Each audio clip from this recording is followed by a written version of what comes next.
This is Lisa from Mobile Tech Review, and this is the Barnes & Noble Nook Color. This is their first LCD-based e-reader, and it has an IPS display, which is the same display technology used on the iPad. What's cool about this is it only costs $249, yet you get a lot of quality hardware in there for the mix. Now, we'll take a look at the hardware first. This weighs almost a pound, definitely a drawback if you're going to be holding this up a lot. You're going to want to rest it on something when you read. But otherwise, it's beautifully made, nice metal and plastic stuff here. Interesting design element here.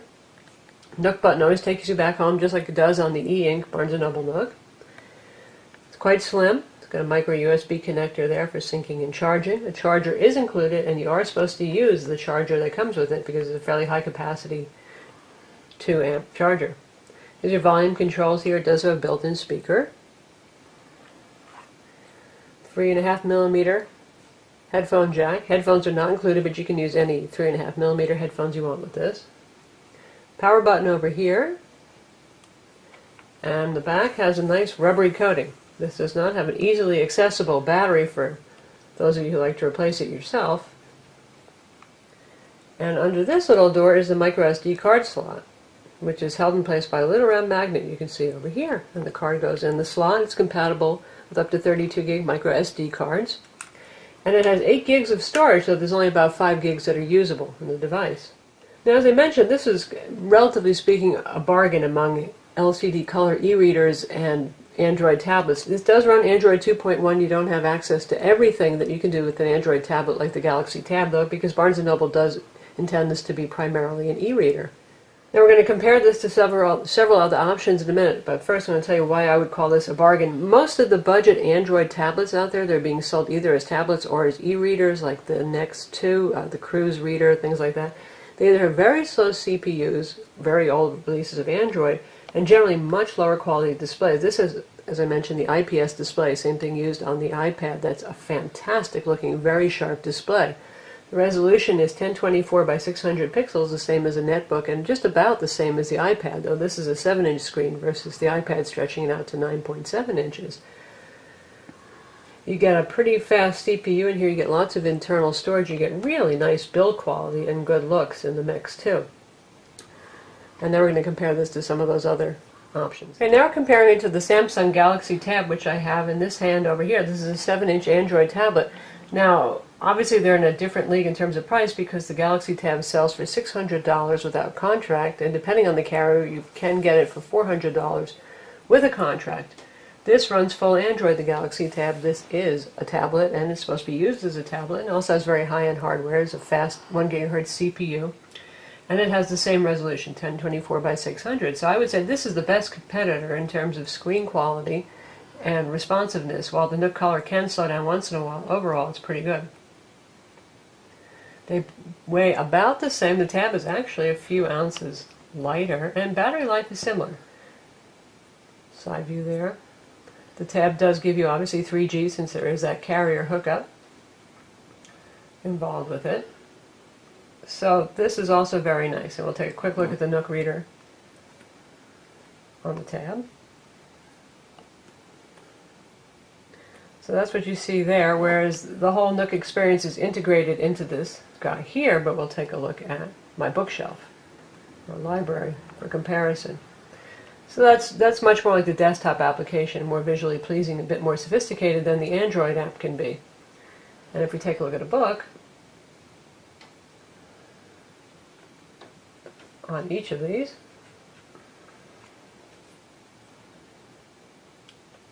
you can see they both look quite nice. The Samsung is great because it has that Super AMOLED display that's particularly nice for graphics and stuff like that, whereas this guy here I'd say looks a little bit sharper and a little bit warmer, easier on the eyes for reading.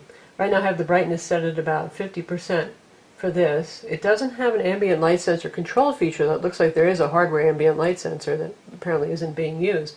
I know the Samsung is running on auto brightness. Now we'll compare this to one of the budget Android tablet / ebook readers. This is the Nextbook Next 2. This has a resistive screen. That's another difference. Very few of the budget e-readers that are in the same price range as the Nook have a capacitive multi-touch display. So the resistive display you can see is washing out a lot more and is more grainy. This also runs at 800 by 480 resolution, which is the same as the high-end smartphone, so you're not going to get nearly the same pixel density that you do on the Nook. This guy will sell for $199. It'll first be available on the Home Shopping Network, and it is compatible with Borders books. It's obviously a lot more plasticky. The budget ones tend to be just like the Huawei S7 that's now available at Best Buy. That's another 7-inch Android budget tablet.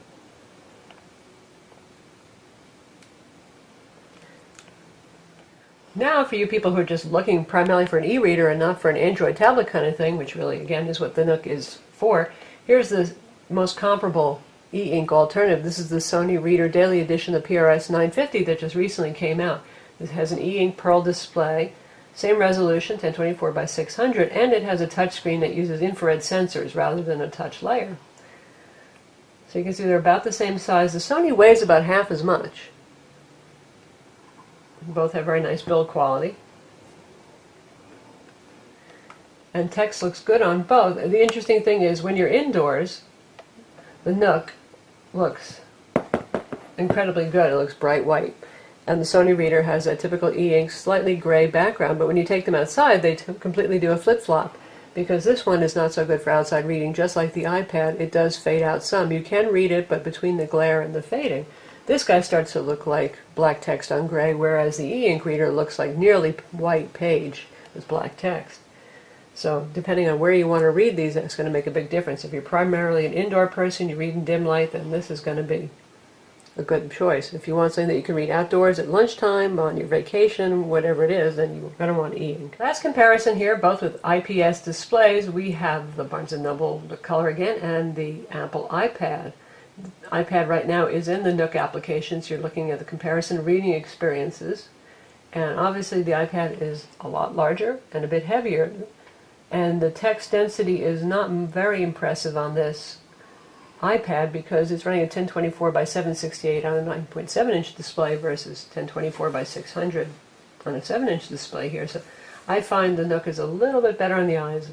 Not that anyone's ever going to complain much about reading on an iPad if you like reading on LCDs. While we're talking about e-ink displays, I just want to mention, besides the fact that LCDs do tend to fade outdoors and e-ink doesn't, some people find reading off LCDs tiring because there is a refresh of the backlighting on the device, and looking at a bright light can be painful. However, there is a brightness adjustment in here and you can make it quite dim, and so far, even though I've generally preferred e-ink devices, I found this very pleasant to read indoors.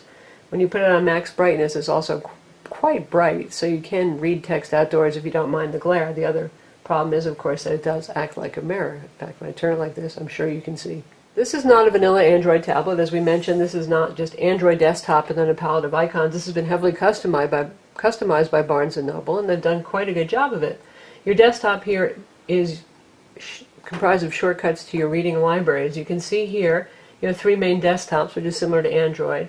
You can throw things on your desktop. And down here you have a scrolling list of lots of stuff that's in your library. One downer, even though any content that you've sideloaded that, say, maybe you bought from Kobo Books or the Sony Reader Bookstore, because those will work on here too, you can't put those on your desktop. For some reason you can only put stuff that you've gotten from Barnes & Noble's ebook store on the desktop itself. Not the end of the world, but a little bit of a bummer. So these are things down here I've been recently reading, and then there's a link to more that has a list of even more stuff, including files I've accessed recently. If you tap the little up arrow over here, you can see you go to Library, the Shop, Search, Extras, the web browser, which is the Android WebKit-based web browser, good web browser, and Settings. And this will take you back to whatever book you were last reading. So you can jump out, look up something on the web, and then hit that and just go right back to what you were doing. First we'll take a look at the library view. So here are all my books, and there's no annoying separation now between stuff I've sideloaded and the Nook content right here. This is a book that I sideloaded right up here that I was recently reading. So here's my content, and this scrolls up and down. And again, this is a capacitive display. You use your finger, not a stylus, including if you're taking notes and stuff like that. You're going to use your finger with this. You can search your library right here. You can refresh the list if for some reason everything isn't updating. So it's pretty easy to use and pretty friendly. Book covers, if you sideload content, most of the time you get them, but not always. For some reason this book didn't get it, but the other sideloaded book that I had did have the cover, even though they were coming from the same place and encoded the same way. You can just switch to magazine view, newspapers. My shelves, where you can create your own favorite stuff right here. You can have one just for Stephen King, and you can have another one for political books, things like that. It's really nice to have some organization. My Files is basically a file browser, and you can switch between what's on your internal storage and what's on your memory card.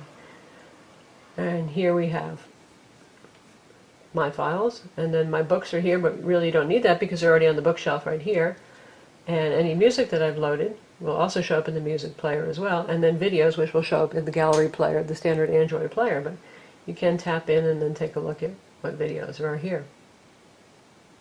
And then, of course, Barnes & Noble has a Lend Me feature where you can lend books for 2 weeks. If a book is lendable, it will show you right on the screen right here. It says Lend Me, so you know that that's a book that's eligible for lending. The store looks a lot like what you would see if you're using the web browser on your desktop. Here we're loading it now over Wi-Fi. This has Wi-Fi. It does not have 3G. And you can see things that are featured, like Kids Interactive Books is a new thing for the Nook color, and it'll read books out loud. They're recommended. You can see all. You can browse for books. And just take a look at one category. You can see the speed over Wi-Fi.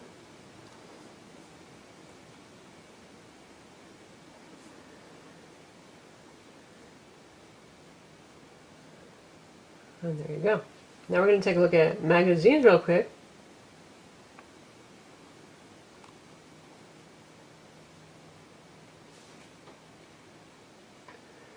And you can see now these are magazines that have been set up especially for the Nook color. These do not work in the same bland way that magazines have worked on the e-ink Nook or on the Kindle. And we'll show you how those look in a minute. They do tend to cost more, but not always. Cosmopolitan is $1.99 a month, for example. Got Popular Science, Popular Mechanics, Popular Photography, Country Living.